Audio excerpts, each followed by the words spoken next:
Bueno, muy buenas tardes. Vamos a dar comienzo a la clase que inicialmente estamos dando acerca de los fundamentos de la fe.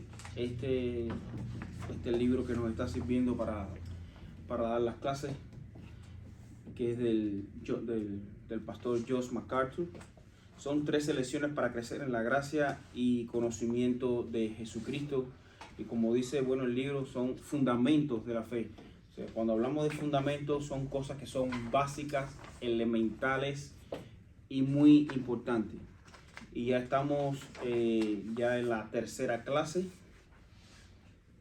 Y estamos viendo de Dios, su carácter y atributos. Y ya, la semana pasada se estuvo abordando sobre la soberanía, sobre la eternidad, y vimos el texto de Isaías 44:6, cuando dice que yo soy el primero y soy el último, y fuera de mí no hay Dios. No solamente estamos viendo la característica de su eternidad, sino también su exclusividad. No hay otro como Dios. Y da otro ejemplo, Isaías 44:13, dice: aún desde la eternidad yo soy. Y el término yo soy es muy importante porque no da una característica de Dios de pasado, de que Dios fue en algún momento. No, la característica que siempre Dios da es de un presente continuo. Yo soy.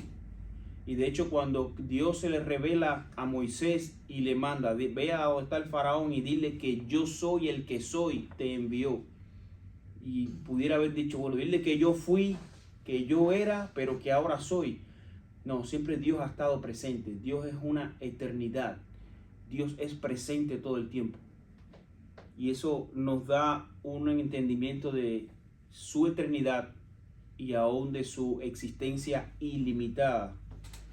Vimos su inmutabilidad. ¿Qué cosa es algo inmutable? No cambia. Algo que no cambia.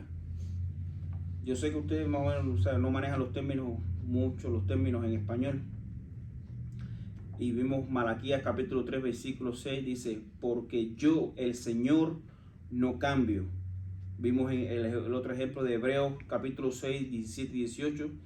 Dice: la inmutabilidad de su propósito, es imposible que Dios mienta. O sea, aquí estamos viendo la característica de la inmutabilidad. Nos da un gran alivio, un gran sosiego, porque vemos un Dios que no cambia, un Dios que nos perdonó de nuestros pecados, pero si nos portamos mal perdemos la salvación. Un Dios que puede cambiar de parecer: ahora yo los amo, pero yo me cansé de ustedes.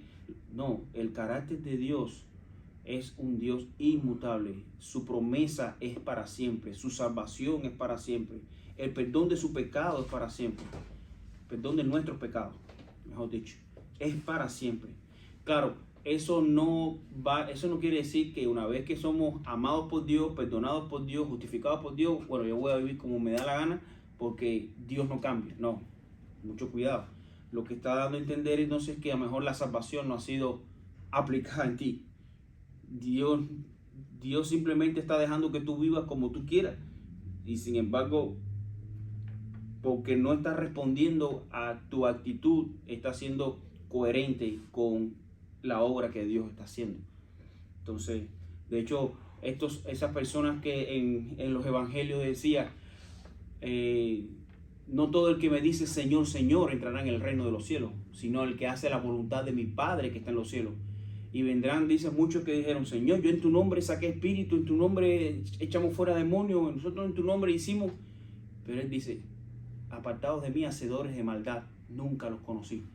Entonces, no, a lo mejor sí hicieron esas obras, pero ellos no la hicieron poniendo sus ojos en Cristo. A lo mejor lo hicieron para llevarse su gloria, esa gloria, y creyendo engañosamente que lo estaban haciendo para Dios. Entonces, una cosa que a Dios nunca le va a brincar, nunca vamos a poder engañar a Dios, es en nuestra sinceridad. Y eso no quiere decir que aún siendo creyentes no pequemos. A veces vamos a pecar, pero nos va a doler. Ahora, la diferencia con el impío es que él peca deliberadamente y él dice, Dios ni Dios no existe, yo voy a hacer, y se mofa de su pecado. Y vemos una gran exposición en la palabra, en la carta de los proverbios, cuando habla la comparación del el justo y el impío. Y vemos cómo Dios aún mira, pero vemos que el final de ese impío va a ser destrucción. O sea, no es una alarma, es una alerta que nos está dando de que no juguemos con Dios. No juguemos con Dios. Dios no es un abuelito compasivo que deja pasar todas las malcriadeces de sus nietos. No, ese no es Dios. Dios es justicia, es amor. Sí, amor porque cubrió el pecado de nosotros crucificando a su Hijo, pero eso no quiere decir de que Dios sea el compasivo de los nietos, pasándole por alto todas sus malas crianzas. No, ese no es Dios. Ese es el Dios equivocado que nos están enseñando hoy en día. Bueno, habiendo visto a grosso modo lo que seguimos viendo las características de Dios, ¿no? Sus atributos. Y estaremos en la página 52. Bueno, no sé, ustedes tienen otra. Estamos viendo la omnisciencia. Estamos en la clase número 3. Y estamos viendo entonces como sexto punto la omnisciencia. Y aquí Dios sabe todas las cosas presentes y futuras. ¿Tienen ustedes la aplicación de la escritura en los teléfonos? Búscalo ahí. Búscame, tú Rance, búscame Job capítulo 34 versículo 21. Y tú búscame Salmo 139 del 1 al 6. ¿La tienen en español? No. ¿Job qué? Job 34, 21. Y vamos a estar adelantando un poco porque las clases aquí son extensas, son largas. Difícilmente podemos completar una clase. ¿Sí? ¿Tiene el texto ya? Léemelo, por favor. Porque sus ojos están sobre los caminos del hombre y ve todos sus pasos. Exactamente. La omnisciencia de Dios es que, y aquí la palabra ver todos los pasos, no estamos hablando que Él está mirando cómo el hombre está caminando, cuántas millas, cuántos pasos está dando la aplicación. No, lo que estamos fijando es que Dios sabe todo su camino, todas las intenciones de su corazón, la manera que Él actúa. Es lo que está queriendo decir. En el Salmo 139, del 1 al 6, dice aquí: oh Señor, tú me has escudriñado y conocido. Tú conoces mi sentarme y mi levantarme. Desde lejos comprendes mis pensamientos. Tú escudriñas mi senda y mi descanso y conoces bien todos mis caminos. Aún antes de que haya palabra en mi boca, he aquí, oh Señor, tú ya la sabes toda. Por detrás y por delante me has cercado y tu mano pusiste sobre mí. Tal conocimiento es demasiado maravilloso para mí, es muy elevado, no lo puedo alcanzar. Bueno, puesto que Dios es omnisciente, Él conocía nuestro pecado, pasado, presente y futuro, al tiempo de nuestra salvación. Sin embargo, Él nos perdonó y nos recibió en su familia para siempre. ¿Dice eso acerca de la seguridad de nuestra salvación? En forma de pregunta. También Dios habiendo conocido nuestro pecado de pasado, presente y lo futuro, Dios también perdonó esos pecados. Entonces eso también se aplica, ese conocimiento omnisciente se aplica también para la salvación. ¿Quién con tus palabras me puede responder, mi hermano? A ver, repite la pregunta, hermano. Dice que justo así como Dios conocía nuestros pecados, tanto pasados, presentes y futuros, al tiempo de nuestra salvación, sin embargo, Él nos perdonó y nos recibió en su familia para siempre. Entonces, ¿qué dice eso acerca de la seguridad de nuestra salvación? Yo puse aquí, mi hermano. Dice que Dios conoce cada una de nuestras necesidades. Él entiende cada una de nuestras pruebas. Dios nos guía, nos protege y nos lleva por el mejor camino hacia Cristo. Dios es perfecto y sabe todas las cosas. Exactamente. Exactamente. La eficacia y de la salvación de Dios, la eternidad de la salvación, es que Dios nos perdonó una vez y para siempre. Aún sabiendo que nosotros en nuestro andar tendremos caídas, lo que pasa es que siempre va a haber una diferencia.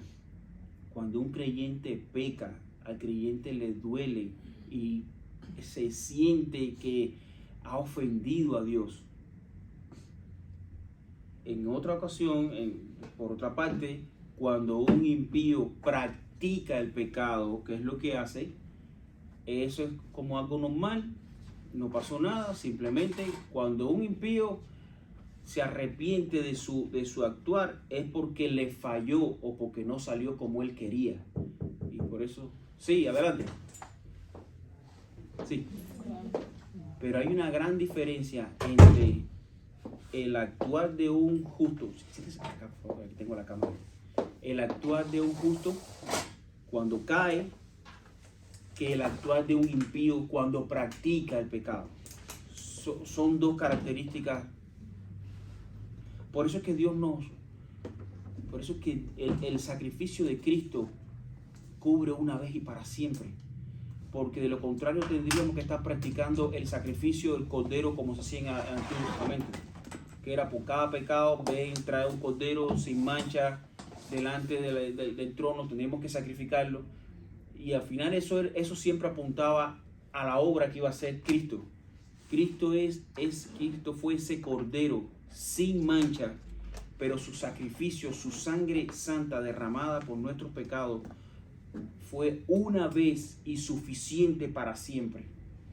Nosotros ya no tenemos que volver a venir a pedirle a Dios que muera por nosotros o venir nosotros a traer un cordero para sacrificarlo. No, Cristo, su sangre fue derramado. Él es el cumplimiento de la promesa que a través de pactos Dios le fue revelando a su pueblo Israel. Pero esto apuntaba a una generación mucho más abundante como es la iglesia, la Nueva Jerusalén, que es toda la iglesia. O sea, él apuntaba esa caída que hubo en el Edén, por Adán y Eva. Sin embargo, desde ahí Dios le dio el protoevangelio. O sea, que ese iba a ser el cumplimiento en la cruz del Calvario. Pero se lo fue ratificando por pactos para que ellos entendieran de que Dios no se había olvidado de esa salvación. Ellos vivían bajo la promesa de ese cumplimiento. Ya hoy nosotros tenemos esa promesa cumplida. Nosotros tenemos somos mucho más bendecidos. Y no solamente por el cumplimiento de la promesa, sino por la seguridad y el sello de que Dios hoy, a través de su Espíritu, dice que nos sella como sus hijos.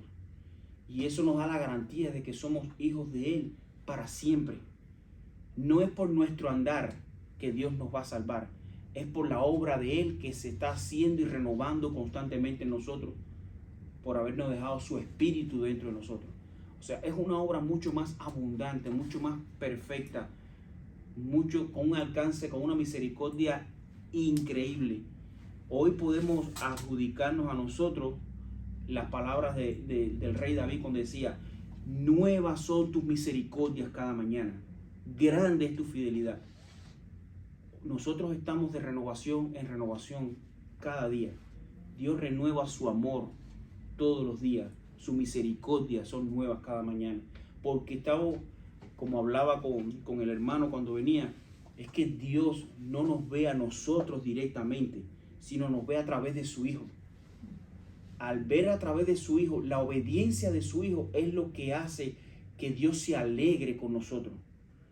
Y nosotros yéndonos perfeccionando por el Espíritu de Dios morando dentro de nosotros para hacernos cada día más como su Hijo. Entonces, ese es el deleite. Que Dios se place con nosotros porque fue su Hijo quien obedeció por nosotros. Está su Hijo en el medio, Él es el intercesor. Él es la propiciación por nuestros pecados. Bueno, entonces dice, en un momento, dice el escrito aquí de John MacArthur, dice, un pensamiento. Dice, en un momento en mi vida pensaba sobre la omnisciencia que todo menos con confianza. Cuando era un niño pequeño, mis padres me decían, puede que no seamos lo que tú haces, pero Dios ve todo. ¿Se acuerda de esa belleza? Yo solía entender eso. Él sabe todo. Como resultado, yo solía pensar en que la doctrina de la omnisciencia era realmente un fastidio. ¿Qué problema? Dios me conocía en maneras que yo no quería ser conocido. Luego estudié Juan 21 y crecí un poco más. Recordé la conversación de Pedro con Jesús en los días cerca del lago, luego que Pedro firmemente negó el conocerle, pero siguió tratando de convencer al Señor de que él lo amaba. ¿Recuerda esa expresión? Señor, te lo estoy diciendo, te amo. Y el Señor le siguió preguntando y preguntando. Fielmente Pedro dijo, Señor, mira, tú sabes todas las cosas, tú sabes que yo te amo. ¿A qué él apeló? ¿Qué doctrina de Dios? ¿Qué atributo? Bueno, él apeló a la doctrina de la omnisciencia. Él sabe. ¿Qué fue lo que le dijo a Pedro? Señor, tú lo sabes todo. La omnisciencia es una gran cosa.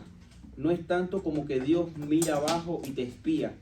Es solo mitad de la verdad. ¿Sabe usted que si no fuera por su omnisciencia, hay días en que Dios no sabría que usted ama porque no es obvio? Y si Él no lo supiera todo, la vida de una persona del mundo, ¿está usted de acuerdo en que esto también pasa en su vida?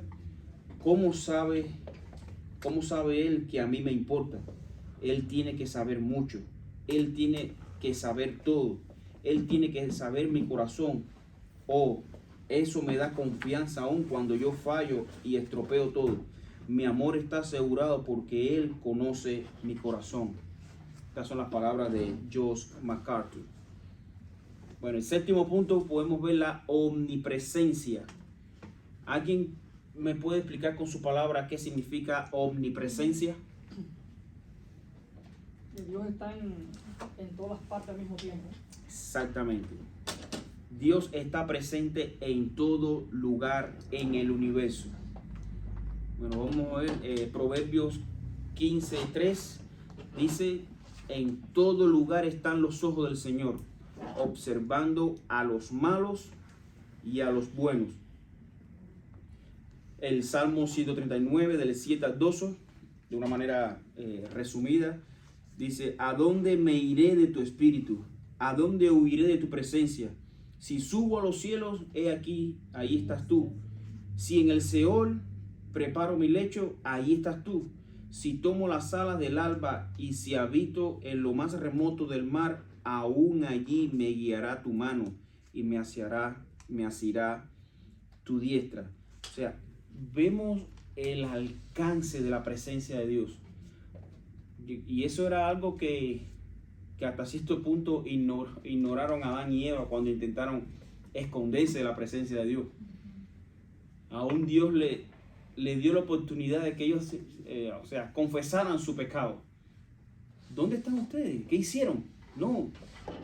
Vimos que estábamos desnudos y nos escondimos de ti. O sea, pero al final, ¿quién se puede esconder de la presencia de Dios? Nadie. Aún Dios sabía lo que iba a suceder y sin embargo, lo que nos da a nosotros cuando somos descubiertos por Dios es que se descubre nuestra vergüenza. Y ellos se vieron desnudos, pero más allá de verse sin ropa, lo que está viendo es que se vieron tal y como ellos eran, como ellos estaban delante de Dios. O sea, no solamente desnudos físicamente, sino que estaban no tenían una manera de cómo convencer a Dios de lo que hicieron. Es como si estuvieran acorralados, o sea, se quedaron sin palabras. Y esa es la condición de un verdadero arrepentimiento, cuando Dios te muestra por misericordia que tú estás acorralado, que tus actitudes te condenan. Pero en este momento, nuestro Señor Jesucristo no vino a condenar al mundo. Dice en Juan, yo no he venido a condenar al mundo, sino a que el mundo sea salvo a través de mí, dice el Señor Jesucristo.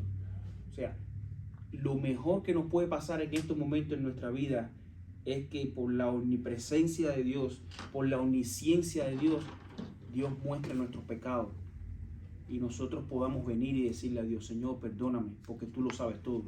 Señor, perdóname porque tú estás en todo lugar. Por otra parte, nos deja como una aplicación: sea lo que sea que hagamos, no lo estamos haciendo a escondidas de Dios. Aunque nos metamos en donde nos metamos, Dios sabe lo que estamos haciendo. Y eso nos debe llamar nuestra atención y pensar las cosas 2 y 3 veces antes de hacerlas. Sea para bien o para mal, Dios nos está viendo en todo momento. Bueno, entonces, como Dios está en todo lugar, es tonto pensar que podemos escondernos de Dios. Esto también significa que el creyente puede experimentar la presencia de Dios en todo momento y conocer las bendiciones de caminar con Él. Por eso los puritanos fueron personas que realmente marcaron una etapa de lo que era una vida devocional, una vida entregada a Dios. Y ellos decían que cada vez que ellos pecaban, por una vez que pecaban, ellos miraban 10 veces a Cristo. Ahora, porque eso es un acto hipócrita. Bueno, no, los cristianos no deben estar. No, es que ellos conocían su incapacidad y también sabían quién era el único que le podía resolver su problema. El pecado lo que quiere es que tú te alejes de Dios. Es lo que hizo Adán y Eva. Se vieron así desnudos. No, me voy a esconder de Dios. No, la solución no es esa. La solución es venir a Cristo y decirle: Señor, he pecado contra ti. Como hizo el hijo pródigo cuando entendió la profundidad de su pecado. Él fue a su padre y dijo: aún los sirvientes de mi padre comen mejor que yo. Yo voy a estar mejor, aún arrepentido, pero en los pies de mi padre, que tratando de esconder mi pecado en el mundo. Y él vino y dijo: perdóname, Padre, porque he pecado contra el cielo y contra ti. O sea, él reconoció la gran falta. Pero ahí no estaba ese padre esperándolo con un palo o para darle 2 palazos y disciplinarlo. No, él hizo una gran fiesta. Y él le dijo a su otro hijo: mata al más grande becerro que tengamos, porque mi hijo estaba perdido y lo hemos encontrado. ¿Ya? Dice la palabra de Dios que hay gozo en los cielos cuando un pecador se arrepiente. ¿Ya? Hay gozo porque lo que Dios quiere es salvar. Su característica es: Él es un Dios perdonador. Ahora, eso no sobrepasa su característica de justo, de recto, de santo. Dios no brinca su santidad ni su justicia por salvarnos a nosotros. No, había una falta y había que pagar. Y en Cristo se cierra, es el puente de esas dos. En Cristo se cierra la total ira, la total justicia de Dios, pero la total misericordia para con nosotros. Que Él pagó con su muerte lo que nosotros deberíamos pagar. Ahí se cierra todo el círculo. Dios no pecó al matar a su hijo, ni tampoco nos justifica libremente. No, hay un pago y hubo un costo. Entonces ahí es donde se cierra la belleza, pero la santidad y la justicia de Dios. Dios no brincó por alto ese sacrificio. Entonces, viendo que Dios estaba en todas partes, y eso es lo que nos debe llamar la atención a nosotros, que debemos ser juiciosos a la hora de actuar, a la hora de pensar, a la hora de hablar, porque Dios está midiendo cada una de nuestras palabras. Entonces, como aplicación personal, en esa parte que pusieron, yo puse aquí que los creyentes nos beneficiamos y tenemos la confianza de que Dios está en todo lugar. Eso es una manera de nosotros tener gozo de que Dios nunca nos va a dejar ni a desamparar. Bueno, aquí, yo puse, en el momento que Adán y Eva pecaron, se escondieron de la presencia de Dios. Asimismo, el ser humano no redimido por Cristo anda escondido de Dios. Solo cuando esa persona hace las paces con Dios es que puede tener comunión verdadera.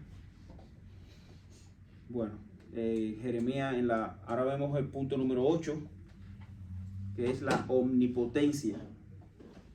Aquí está hablando de, cuando hablamos, decimos omnipotencia, Todopoderoso. todopoderoso, que Dios todo lo puede. Dice, bueno, Dios es todopoderoso, tiene más fuerza de la necesaria para hacer lo que sea. En Jeremías capítulo 32, por favor, Rance, búscalo ahí. Jeremías capítulo 32, versículo 17. ¿Tienes la aplicación de teléfono? Sí. Búscame Apocalipsis 19, versículo 6. Mi hermanita, si usted lo encuentra, lo puede leer sin problema. Ese no, mi vista no me ayuda. Ok, no hay problema, no hay problema. Rance, ¿lo encontraste? No, ¿cómo se llama? Jeremías 32, 17.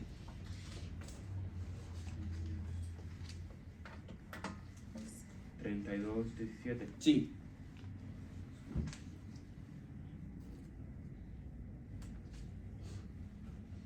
Oh Señor Jehová, he aquí que tú hiciste el cielo y la tierra con tu gran poder y con tu brazo extendido. Ni hay nada que sea difícil para ti. No hay nada que sea difícil para ti. En esta versión dice, ah, Señor Dios, he aquí tú hiciste los cielos y la tierra con tu gran poder y con tu brazo extendido. Nada es imposible para ti. O sea, no hay nada que limite a Dios. No hay nada que Dios diga, no, yo no puedo llegar hasta ahí, o yo no puedo hacer eso. No, Dios puede hacer todo. Lo que pasa es que Dios no se contradice él mismo. Dios pudiera perdonar los pecados de todo el mundo al instante, pero Dios no pasa por alto. Tendría Dios que de esa manera pasar por alto su justicia y su santidad, y eso no lo va a hacer. Por eso Dios en Cristo es la persona más importante, y lo llamaban en los evangelios que Él era la piedra angular. Él es esa piedra que une, que cierra el puente. Ese puente que viene entre Dios y los hombres, Él es el que lo une, Él es la piedra angular. Entonces, en Cristo es que Dios se satisface toda su ira, y también por Cristo es la mayor expresión de amor, que siendo Él santo, tomó el lugar de nuestros pecados. O sea, en Cristo es la mayor manifestación de amor, justicia y santidad de Dios. Bueno, en Apocalipsis 19:6, ¿qué dice? Y oí como la voz de una gran multitud, como el estruendo de muchas aguas y como el sonido de fuertes truenos, que decía, aleluya, porque el Señor nuestro Dios Todopoderoso reina. Porque el Señor nuestro Dios Todopoderoso, para Dios no hay límite. Y aunque vemos un mundo caído, un mundo que supuestamente está ganando cada día más porque se está rechazando más a Dios, porque ideologías muy perversas están saliendo cada día y proliferando más, pero eso no quiere decir de que Dios está fuera de eso. Dios está permitiendo eso, y aún Dios está reinando sobre eso. O sea, simplemente que todo es al tiempo de Dios, no al tiempo nuestro. Dios es quien tiene todo controlado para que todo suceda según su voluntad y para su gloria. Entonces, la omnipotencia de Dios se ve en su poder de crear, como Génesis 1:1 habla, que dice: en el principio creó Dios los cielos y la tierra. Su preservación de todas las cosas la podemos ver en Hebreos capítulo 1, versículo 3. Déjame yo también buscar la Biblia. 1:3. Sí, Hebreos capítulo 1, versículo 3. Dice, el cual siendo el resplandor de su gloria y la imagen misma de su sustancia, y quien sustenta todas las cosas con la palabra de su poder, habiendo efectuado la purificación de nuestros pecados por medio de sí mismo, se sentó a la diestra de la majestad en las alturas. Exactamente. Y eso es un texto trinitario. Ahí podemos ver cómo dice, habiendo él realizado la purificación de nuestros pecados, dice, por sí mismo. Y al final, ¿quién fue quien murió en la cruz? Cristo. O sea, ahí está hablando de que Cristo es Dios. Dice en el Salmo 37 de 23 y 24, aquí lo tengo, voy a leerlo. Dice, por Jehová son ordenados los pasos de los hombres y él aprueba su camino. Cuando el hombre cayere, no quedará postrado, porque Jehová sostiene su mano. Y eso realmente nos da aliento del Dios que tenemos. No es un Dios que responde según como nosotros somos con Él. No es una negociación. Dios sabe nuestras limitantes. Pero por eso Dios dio más que lo que nosotros podamos dar, porque Él conoce que no podríamos acercarnos a Él a menos que Él viniera primero a rescatarnos a nosotros. Y ahí habla la condición en la que se encuentra el hombre. El hombre está totalmente muerto en sus delitos y pecados. Es Cristo quien hace que esa relación vuelva a tomar vida. De hecho, la visión del valle de los huesos secos, por mucho que el profeta hubiera orado, no hubiera sido capaz de darle vida a esos huesos. Esos huesos tomaron vida cuando Dios dio la orden. Y dice que de esos huesos, de ese valle de huesos secos, ahí no había nada. Y en eso vio el profeta cómo esos huesos iban tomando, los huesos iban tomando la posición correcta del cuerpo, y de los huesos iban saliendo tendones, músculos cubiertos. Eso es lo que hace el Evangelio. Espiritualmente somos como esos valles, como ese valle de huesos secos. Es el Espíritu de Dios quien hace que nosotros volvamos a la vida nuevamente. Por eso es que a mí me choca mucho cuando alguien me dice, no, porque yo acepté al Señor, no, porque yo le entregué mi corazón a Dios. No, un muerto nada puede hacer. Es Dios quien nos revivió por su Espíritu, nos convenció de pecado, nos llamó, nos justificó, nos santificó, nos glorificó, y aún puso el Cordero para que pagara por nuestros pecados. O sea, ¿qué hicimos nosotros? Nosotros estábamos en tiempo pasado. Nosotros estamos en una voz pasiva constantemente. Porque Dios fue lo que... Nosotros lo único que pusimos fue la razón para que Cristo muriera en una cruz. Eso es todo lo que nosotros damos. Por eso es que no creemos en que, no, yo acepté a Cristo, no, simplemente yo recibí lo que se me fue dado. Ahí sí hay una gran diferencia. Una cosa es yo darle a Dios, a yo recibir de Dios. Y como venía hablando con el hermano cuando venía, eso mismo fue lo que le pasó a Lázaro cuando estaba muerto. Lázaro resucitó de los muertos porque fue la voz de Dios que le dijo, Lázaro, sal fuera. Y así fue el hijo de la viuda, así fue la niña del centurión. Estaban muertos. Ahora, en Dios no hay nada imposible. Y él, por eso que Cristo le decía, no, la niña no está muerta, solo duerme. Y él decía, pero no respira, la muchacha está muerta, ¿cómo me vas a decir? Es que para Dios no hay nada imposible. Y esa es la grandeza del Dios que tenemos, que para Dios no hay nada imposible. Dios es todopoderoso. Entonces, no temas porque yo estoy contigo, no te desalientes, dice Isaías capítulo 41:10. Dice, no temas porque yo estoy contigo, no te desalientes porque yo soy tu Dios. Te fortaleceré, ciertamente te ayudaré, sí, te sostendré con la diestra de mi justicia. Bueno, ¿qué puede usted aprender sobre la omnipotencia de Dios en Isaías 41:10? Con nuestras palabras. ¿Qué podemos aprender de ahí, de ese texto? Allá en la iglesia donde yo estaba, ese mismo le decían a los niños chiquiticos. Una maestra decía, mira, Dios es todopoderoso, Dios es poderoso. Y entonces mandaron al niño a orar. Y el niño dijo, Señor, yo sé que tú con las muñeconas que tú tienes, tú me vas a defender.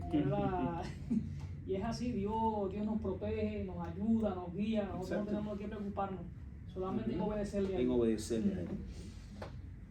Solo en obedecerle a Él. Bueno, seguimos y aquí entramos en el noveno aspecto. Queremos ver, nos faltan unos 15 minutos. Bueno, vamos a verlo a grandes rasgos. son características que conocemos de Dios, pero siempre es bueno recapitularlas para no vivir ajenamente de la persona de Dios. Bueno, en noveno estaremos viendo el amor. Bueno, Dios es amor y su amor es incondicional. No se basa en la simpatía o el mérito del objeto. Juan 3:16, ese es el clásico texto hablando del amor de Dios. Dice, bueno, porque de tal manera amó Dios al mundo que dio a su Hijo unigénito para que todo aquel que en él crea no se pierda, mas tenga vida eterna. Romanos 5:8, pero Dios demuestra su amor para con nosotros en que siendo aún pecadores, Cristo murió por nosotros. Y es que el amor se expresa en la acción. Dios es nuestro ejemplo. Él demostró su amor para nosotros al enviar a Jesús a morir en nuestro lugar. Y eso muy, muy importante eso que dice el autor, dice, el amor se expresa en acción. De hecho, Cristo lo dijo, si me amáis, guarda mis mandamientos. Podemos pasarnos, y eso puede aplicar a todas las personas que supuestamente nosotros amamos. Y le podemos decir, papi, yo te amo, mami, yo te amo, papi, tú eres mi vida, tú eres mi... Pero si te pasa la vida desobedeciendo, no es, o sea, no es equiparado lo que tú me estás diciendo con lo que tú haces, con tu actitud. Si decimos que amamos a Dios, debemos vivir honrando a Dios. Y eso, de hecho, así es como Dios mide nuestro amor. Y no es porque Dios sepa, bueno, según más obedezcamos, más lo vamos mal. No, Dios sabe lo que nosotros somos. Pero aún así, por eso Dios, conociendo aún lo que iba a suceder en el Edén, Dios le dio una ley. La ley no era una prohibición, la ley era una manifestación del amor de Dios a su creación. Por eso, por lo que dijo Cristo, dice, si me amáis, guarda mis mandamientos. Si me amáis, obedéceme. Es fácil obedecer cuando no hay prohibiciones, cuando no hay limitantes. No, si tú vas a hacerle algo a una persona, hazle eso a esa persona como esa persona quiere. Si le vas a hacer algo que le agrade. Y mucho más a Dios. Nosotros debemos ser, un creyente debe ser celoso de cómo actuar a Dios. Y aunque los que no son creyentes piensan que viven sin Dios, la equivocación es gigantesca, porque al final los frutos no los cultivan ellos. Los frutos, aunque tú muevas la tierra y eches la semilla, ¿quién hace crecer ese fruto? Es Dios. Dice que Dios es el que manda la lluvia, tanto la temprana como la tardía.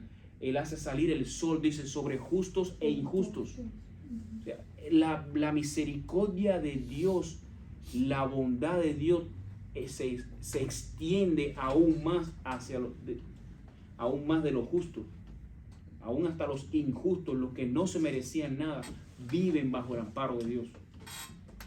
Por eso es que nosotros creemos que realmente el infierno va a ser la respuesta justa, va a ser el cumplimiento del deseo del impío. ¿Tú pretendes vivir sin Dios? Bueno, Dios te va a poner en un lugar donde realmente vas a vivir sin Dios. Y por eso ese lugar va a ser tan terrible. Porque lo que hace terrible el infierno es la ausencia de Dios. Por eso el cielo es cielo, porque Cristo está en el cielo. Lo que hace cielo, lo que hace paraíso el lugar es la presencia continua de Dios. La santidad, no va a haber pecado, no va a haber contaminación. Eso es lo que lo hace la presencia eterna de Dios, es lo que va a hacer el hermoso el paraíso. Entonces, seguimos. Bueno, estamos viendo dentro de sus características, vemos la número 10, la verdad de Dios. Dios es el único Dios verdadero, como dice Salmo 31:5, oh Señor, Dios de verdad. En el Salmo 117, versículo 2, vemos que dice que Dios es ¿qué? Salmo 117. Sí, ahí estaba puesto como para que nosotros extrajéramos algún pensamiento de del texto, ¿no? Con pocas palabras que pudiéramos decir qué cosa, a qué se refiere. Bueno, el Salmo 117 dice que la fidelidad del Señor es eterna, hablando acerca de que Dios es fiel y es parte de que es un Dios verdadero. Dios no miente. Dice, la verdad de Dios está por encima de todo. Él es verdadero, aunque todos los hombres fueran hallados mentirosos. Por lo tanto, su palabra y su juicio siempre prevalecen. Como dice Romanos capítulo 3, versículo 4. Bueno, a la luz de esto, ¿cómo debería usted ver la palabra de Dios y las verdades que contienen? ¿Alguien que pueda responder ahí? Bueno, dice en la carta de Juan, cuando Jesús estaba orando por los discípulos, él dijo que te conozcan a ti, que eres la verdad, la vida eterna. Conocer a Dios, Dios es verdadero. Dice, de hecho en Cristo es las tres cosas que el hombre, él se declaró como las tres cosas que el hombre está buscando. Dice, yo soy el camino, la verdad y la vida. Y dio un aspecto más atrás, que es lo que hace la dependencia de nosotros de Cristo. Dice, nadie viene al Padre si no es por mí. De hecho, el apóstol Pedro, hablando en el concilio, dijo, porque no hay otro nombre bajo el cielo dado a los hombres por el cual podamos ser salvos. O sea, si alguien piensa que puede llegar al cielo, que puede estar bien con Dios sin obedecer a Cristo, sin reconocer a Cristo como su único Salvador, está equivocado. No hay otro. Es que no hay otro. No hay otra manera de agradar a Dios que no sea a través del Señor Jesucristo. Obedecer sus mandamientos. Entonces, como número 11 podemos ver su misericordia. La gran misericordia de Dios es la expresión práctica de su compasión para aquellos que se han opuesto a su verdad. Y esto es importante saberlo. Dice, voy a repetirlo de nuevo, como dice. La gran misericordia de Dios es la expresión práctica de su compasión para aquellos que se han opuesto a su voluntad. O sea, aún los enemigos de Dios, las personas que ofenden libremente a Dios, aún todavía Dios se compadece de ellos. Fíjense el alcance de la misericordia de Dios. De hecho, la palabra es eso. Misericordia es trato con miserable. Porque realmente comportarnos de esta manera, y así andábamos nosotros antes de conocer al Señor, éramos miserables. Nosotros ofendíamos libremente a Dios. Nosotros ni teníamos en cuenta de la existencia de Dios. Vivíamos como creíamos nosotros que podíamos vivir. Pero realmente hay Dios pudiendo aplicar su ira desde el momento cero. Sin embargo, ha querido ser misericordioso con el hombre. En el Salmo 145, 8 y 9, vemos como en corta expresión, que clemente y compasivo es el Señor, lento para la ira y grande en misericordia. El Señor es bueno para con todos y su compasión sobre todas sus obras.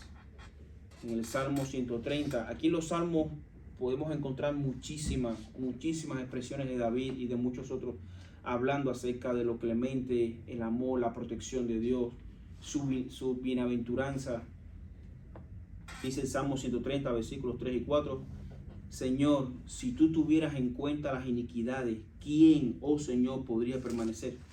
Pero en ti hay perdón para que seas temido. O sea, ahí estamos viendo la característica de un Dios perdonador. Un Dios Dios no se deleita en destruir naciones. Dios da oportunidades, Dios da ese alcance de poder acercarnos a Él. Pero es que el hombre voluntariamente rechaza a un Dios tan misericordioso. Bueno, la misericordia de Dios es contrastada contra el pecado del hombre. Su misericordia se despliega en nuestra salvación. Podemos ver en Efesios capítulo 2, versículos 4 y 5. Si algún hermano Que lo tenga, Efesios 2, capítulo 4 y 5.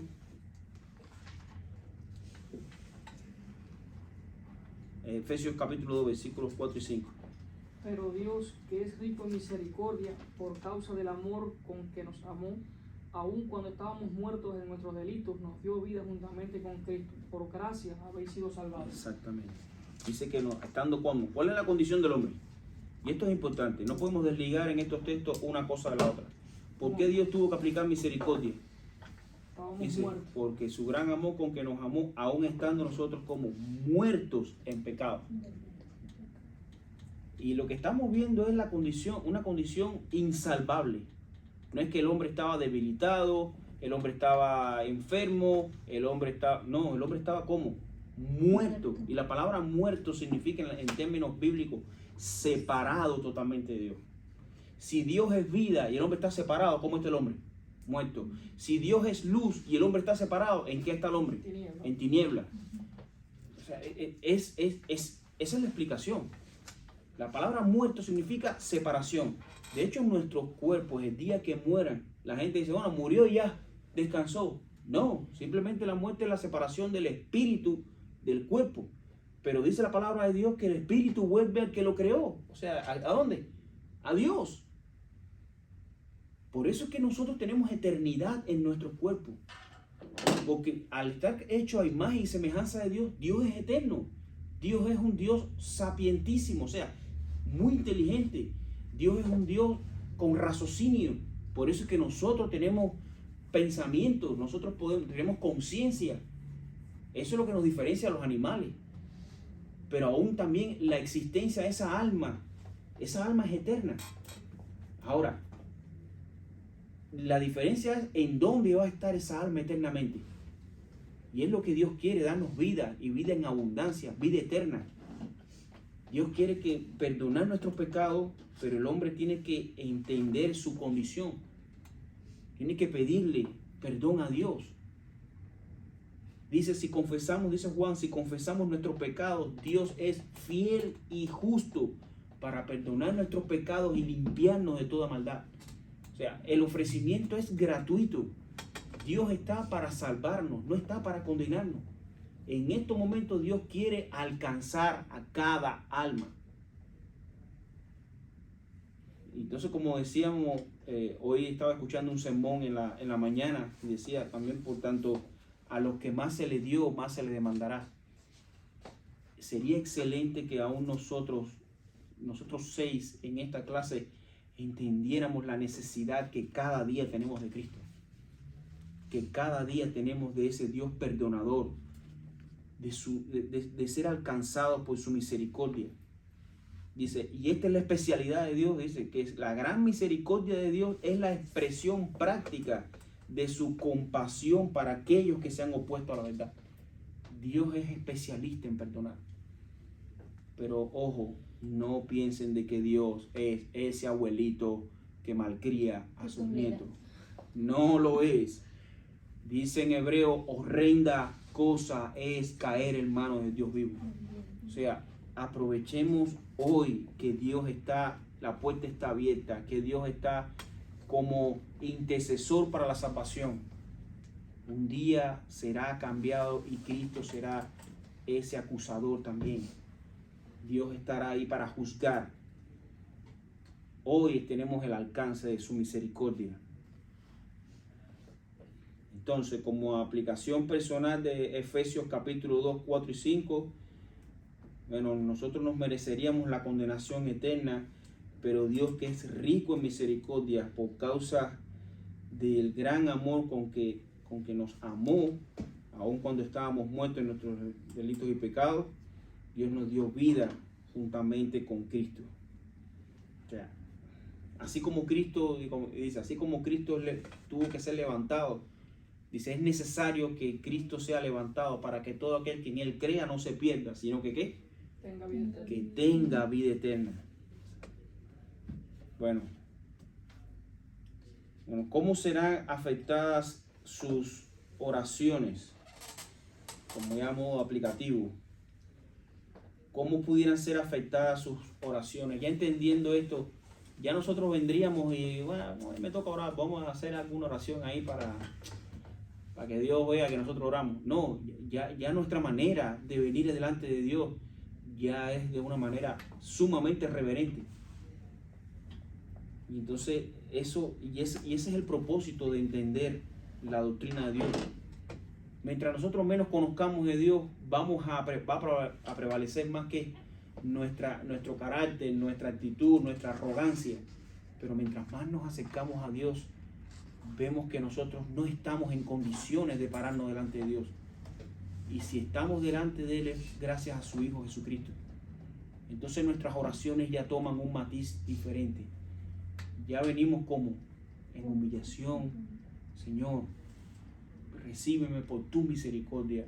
Perdóname, sálvame de la incredulidad, sálvame de mis malos pasos. Cuídame de romper tu ley, de desobedecerte. No, eso no lo quiero. Por eso es que el creyente, una vez que entiende esto, nosotros no nos gozamos en el pecado. Al contrario, nos duele pecar, nos duele apartarnos de Dios. Y eso fue la expresión que tuvo José cuando se le apareció la esposa de Potifar. Dijo, ¿cómo voy a cometer yo tan grande pecado? Y prefirió salir huyendo que cometer ese gran pecado con la mujer de Potifar. Y esa es la característica que debe estar en cada uno de nosotros. Debemos salir huyendo del pecado antes de caer destrozados, ofendiendo a nuestro Dios. Aunque Dios nos perdona, pero ya lo ofendimos. Ofendimos al que pagó por nuestros pecados. Y hay consecuencias. Claro que hay consecuencias. Aunque Dios nos perdone, pero hay consecuencias. Exacto. Pero es el hecho de sentirnos apartados de Dios. Lo que más le dolió a Cristo no fueron los clavos de la cruz. No fue tal. Lo que más le dolió a Cristo fue que en un momento hubo una ruptura en su relación con el Padre. Y es lo que decía. Él no dijo, Padre, Padre, me duelen los clavos. Él dijo, Padre, Padre, ¿por qué me has abandonado? Fue duro. Lo que más le dolió fue que en un momento vio esa ruptura. O sea, la Trinidad que siempre ha estado unida, ese Dios trino, en un momento tuvo que el Padre darle la espalda a su Hijo. Es lo mismo que debemos sentir nosotros cuando pecamos contra Dios. Señor, perdóname, tú me has dado la vida, tú me estás librando de lo que me lleva al infierno, de lo que me aleja de ti, y yo vuelvo a pecarte. Pero dice, confiésale tu pecado, no se lo esconda. No se lo esconda. Dios sabe lo que tú hiciste, pero Él quiere que tú se lo digas. Señor, perdóname porque volví a caer en esto. Pero dice, Él es fiel y justo para perdonar nuestros pecados y limpiarnos de toda maldad. El arrepentimiento es fruto de una persona salvada. Ahora, el remordimiento es otra cosa. Fallé, mira, me descubrieron haciendo esto, tengo que cuidarme para la otra. No, eso no es arrepentimiento. Hubo una gran diferencia entre Pedro y Judas. Judas fue y se ahorcó porque sintió remordimiento, pero Pedro fue y miró a Cristo y se dobló de dolor. Le dijo, Señor, perdóname. Entonces, ¿cómo responde usted a grandes tribulaciones en su vida, tales como la muerte de un familiar cercano? Es difícil enfrentarse a eso, ¿no? Pero sabemos que Dios es, con el dolor que lleva de la separación, el ser humano no fue creado para morir. Simplemente la muerte es el resultado, la consecuencia de quebrar la ley. Pero tenemos un Dios soberano, que Dios controla todas las cosas, ¿no? Vemos un accidente, ¿no? Ya con esto ya terminamos.